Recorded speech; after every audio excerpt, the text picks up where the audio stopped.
Continuando con su itinerario en la Antártida, los ministros de Defensa, Jorge Tayana, y de Ciencias, Tecnología e Innovación, Daniel Filmus, viajaron a Base Esperanza, donde supervisaron los avances de la construcción del laboratorio multidisciplinario y visitaron la escuela número 38 Presidente Raúl Ricardo Alfonsín antes del inicio del ciclo lectivo.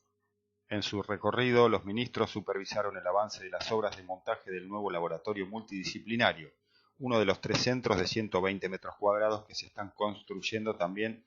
en las bases de Orcadas y San Martín. Los mismos fueron diseñados por la Dirección de Ingenieros del Ejército Argentino y el COCOANTAR, y se encuentran dentro del programa federal Construir Ciencia, que tiene como objetivo incrementar la cantidad y calidad de las actividades científicas en la Antártida.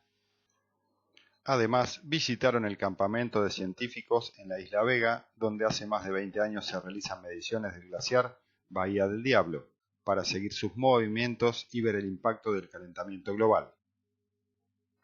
La base Esperanza, junto a Marambio, San Martín, Orcadas, Carlini, Belgrano II y Petrel, son las bases permanentes de Argentina en el continente blanco y se ubica en la punta Foca, entre las caletas Choza y Águila de la Bahía Esperanza, sobre el estrecho antártico de la península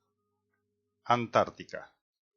Los titulares de las carteras nacionales recorrieron la base en el marco de la visita realizada junto al presidente de la Nación en el marco del Día de la Antártida Argentina, que conmemora la permanencia ininterrumpida de nuestro país en la Antártida, con la inauguración el 22 de febrero de 1904 del Observatorio Meteorológico en la isla Laurie, Orcadas del Sur, actualmente la base antártica conjunta Orcadas.